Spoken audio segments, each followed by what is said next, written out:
Hey traders, this is Blake Marr with Traders Summit, and I have the one and only Gareth Soloway from InTheMoneyStocks.com. How are you, Gareth? Good to see you.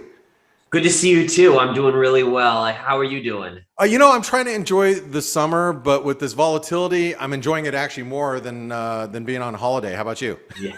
Yeah, same here. It keeps you on your toes and it's fun, seeing the whips and, trading the whips definitely makes for more interesting summer action. It does, and we'd been so, I don't want to say spoiled. If you were a stock market bull, you were so spoiled with the low volatility environment for so many years, stocks grinding higher, currencies weren't moving, and now it's like explosion. We got volatility all over the place. Interest rates are moving everywhere. Speaking of which, let's talk a little bit before we get into your charts and what you're looking at. Let's talk about the Fed. Did you see, and I looked at the Fed, and I'll just give you my quick view. Looking at the Fed, the first statement, the first line changed. He said, we're in neutral. What does that actually mean? Was that actually a Fed pivot? Do you see it as a pivot? Do you do you fall for it? What are you thinking here? I do think it's a pivot. I do. I think the Fed is very aware that the economy is slowing very quickly. We saw the GDP numbers, and they have to walk this tightrope of not pushing the market into a very bad recession, especially knowing that they can't come out with lots of quantitative easing again and just print our way out of it, right? So, I mean, think about that. In the past, they had all these possibilities like, all right, we'll print this, we'll buy bonds, we'll expand our balance sheet. With inflation still elevated, they can't do that. So they need to be really careful. And I think they're starting to realize that if they push too hard, we're going to get into a recession that we're not going to get out of for years. Yeah. And I mean, the economic data is obviously starting to weaken precipitously, almost across the board, but employment. So, where do you lie as far as employment goes? Do you think that the jobs data, I know data is really going to matter, especially over the next couple months as we wait for the next Fed meeting, which is in September. And we have Jackson Hole and all that other stuff, but there's a lot of data points that are coming in between now and then, and jobs are still pretty strong. So how do you feel about the jobs data coming up? Yeah, so with the jobs data, right, I think the biggest thing to keep in mind is that it's a lagging indicator. So you have to look at it and say to yourself, okay, and this is what bothers me about the administration. And I understand from political points of view how it's important to kind of say, hey, we're not in a recession. But if you just look back at the history of jobs numbers going into recessions, it's always a lagging indicator, right? So what it tells us is that we should, over the next few months, start to see a significant weakening in the jobs market. And that's going to go through the whole entire system. So I think that, again, the jobs will start to go away, the amount of openings, and we will see ourselves in a full-fledged recession by year end, I think. All right. Well, I'm going to hope you're wrong. So Yeah. I'm going to just say, let's please make Gareth Holloway wrong on that. But I'll tell you something you weren't wrong on is the Bitcoin slide into 20,000.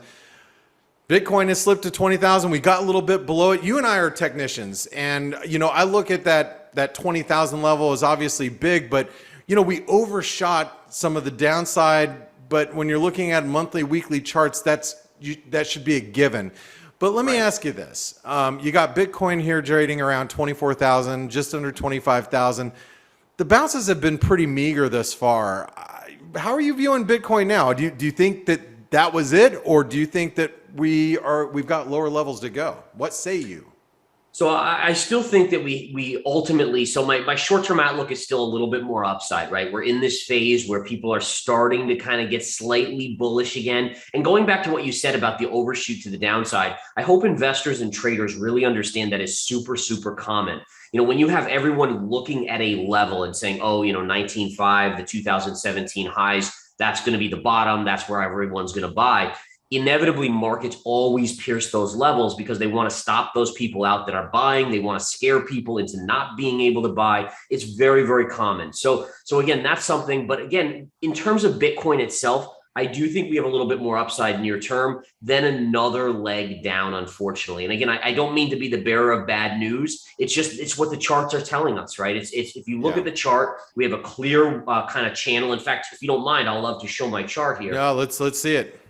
All right, so this is your Bitcoin chart, right? And the yellow trend line goes back to the 2017 high right back here. And then what you can see here is we have the beautiful pierce down here of the 2017 highs. We bounced, we came back in, we bounced, we came back in. Then we hit the high end. But look at this beautiful channel that we're now trading in.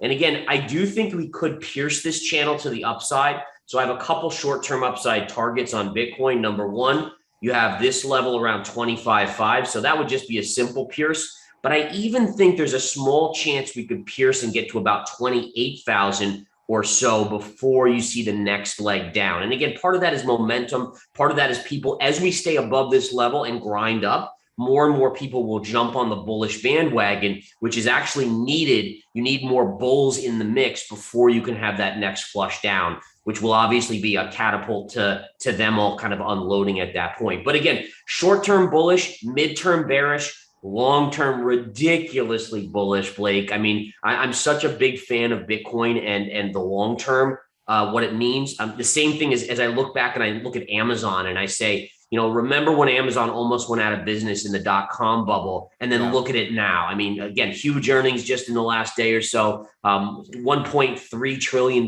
company. Bitcoin has that and more written all over it for the long term. I see what you're saying, and it's important to point out that it is very reminiscent of the dot-com bubble. You've seen all these altcoins that have lost majority of their value, but there are some bellwethers out there that are holding up, and hopefully that price action tells us something about the future. But let's talk about the S&P and broad markets. How are you seeing them? Because here we are with the S&P at 4,100. It's I believe it's a spike low from back in February of this year. The couple fib levels running around that 4,100 level, and here we are consolidating it. And it's almost like a magnet. But do you see more upside in equities? Because it's a divide. You got so many people are like, we're in a recession, that we're in a bear market, we're going to continue lower. You got other people that are like trying to buy dips and maybe run us back to the 200-day moving average in the S&P. How are you seeing the markets and maybe some of the internals there that might give you some clues? Yeah, so I do think there might be a little bit of upside left, but we are getting extended. And I'm going to show the S&P chart here. And the reason I'm showing this is because it actually is kind of behaving the way I think Bitcoin could behave, meaning that we could see that same sort of channel, and then look at how we actually are piercing the channel here. So if we flip back to the Bitcoin chart, we're stuck in that same kind of sideways channel. And then I think you can get a kind of this maybe push through 25.5 to a move maybe to that 28,000. So I love, and by the way, this is the beauty of it, is that stock charts, crypto charts, commodity charts, Forex charts, they all abide by the same rules because people are the ones trading them, right? So human emotion rules us, greed and fear. And therefore, I love saying to people, don't limit yourself just to crypto trading. If you learn charts, trade anything because it opens up the doorway to many more opportunities for you. But going back to the S&P, I think that, again, there is a chance we can push up. I don't know if the 200 moving average is in the cards, but I do see a very, very big resistance level right up here. You can see this former high here and these little pivot lows. That could be where we're headed here in the near term. So in the near term, I think, again, the Fed being on the sidelines, the market is saying, oh my goodness, this is great. They're not going to really raise rates much more. The downside later this year, and this is going to be the kicker, right, is that eventually the market is going to realize that we're still going to go into a recession and the Fed can't bail us out. And I think that is the next catalyst for a big move down in the equity markets, which unfortunately has an impact on crypto. We know that, and it kind of takes everything down. So I'm looking at like late third, early fourth quarter for that next leg to the downside. Well, once traders and I think investors figure out there's a much bigger difference between QE and QT, they might come to that conclusion. So, Gareth, I'll tell you, I appreciate you spending your time with us on Friday. I know Bitcoin's hot on your radar, S&P's hot on your radar. What else are you looking at that traders might want to cue into? Yeah. So, and number one, I love talking markets. So Friday, Saturday, Sunday, I'm here with you, Blake. Don't worry about it. But what I do want to talk about a little bit, I think we should pay attention to what's going on in gold a little bit. Gold's actually had a nice move. I'm going to bring up the chart on that real quick here, just to show people what's so amazing. And now gold was it was in a free fall, right? But what we could see on gold here, and I'm going to remove the 200 MA so it kind of clarifies it. But look at the low on gold that was just hit like a week ago, and look at how powerful that support line was. And look at the bounce that we're getting off of it. And this was my thesis. Now, I'm going to admit, I didn't think we would get as low as we did on gold. I thought it would kind of pull back and then start this next leg up. But the key is understanding what the Fed has said and why that's so bullish for gold. So one of the things, and I think we talked about this recently, is I was talking about how the dollar was topping. And I said, guys, I think the dollar is done, and that's very bullish for Bitcoin as well as gold. And what you can see here is if I go to a weekly chart on the gold chart, on the dollar chart, look at this area, dual trend lines converging right there. And sure enough, what's happened here? We've seen this beautiful pullback in the dollar. The Federal Reserve has made a pivot to where they're not going to raise rates. For those of you that don't understand, them raising rates is tightening monetary supply. It's strengthening the dollar. So by them backing off, just inherently, it's going to weaken the dollar, or the dollar pulls back.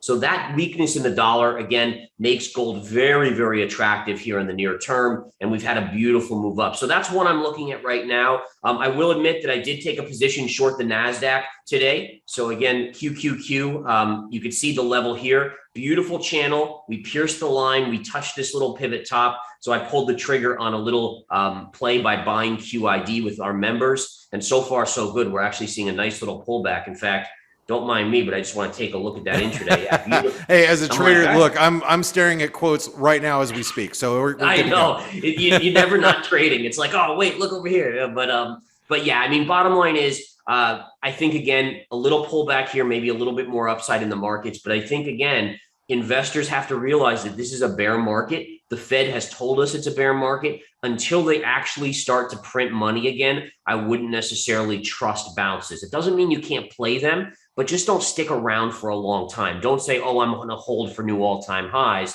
Bear markets will make you pay dearly for thinking that. Yeah, just don't overstay your welcome, right? Yes. We learn that as traders. Gareth, I love how you trade the markets. I love how you analyze the markets. And I know InTheMoneyStocks.com is not your only organization. What else do you do there, Gareth Soloway?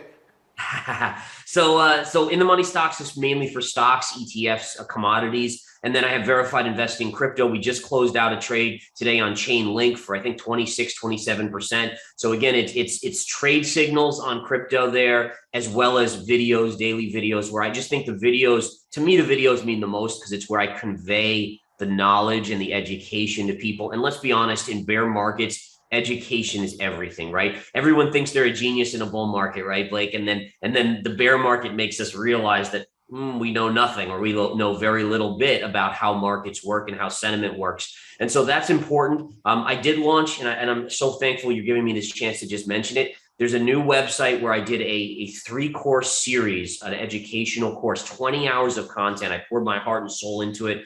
VerifiedInvestingEducation.com. And again, I think they go up for sale today, but it's basically soup to nuts, psychology, discipline, charts, everything that I know I put into that. And I think it'll help a lot of people. And that's the bottom line. I mean, I could run off into the sunset, trade my own money from here on out, but I think it's important to kind of help people, especially in bear markets, kind of learn how to avoid future mistakes. Very good. And for traders like you and I that have been through a few of them, it's important. So, Yes. Gareth, I want to say, have a great weekend. I know people are going to probably be viewing this as they kick off next week into the new month, in the month of August. I want to wish you a great month of August and a great remainder of your summer. But I look to catch up with you towards the end of summer so we can talk about the new trading season that's coming up. Yes, heck yeah. I look forward to it. Thanks for having me, Blake. It's always a pleasure. Always a pleasure to here. Thanks, Gareth. Hey traders, Blake Morrow here. Thanks for stopping by our YouTube channel. Don't forget to like, share, and subscribe to our channel. Also click the bell notifications so you do not miss any of our market-related trading analysis from some of the leading industry experts. Thanks for stopping by. We'll see you in the next video.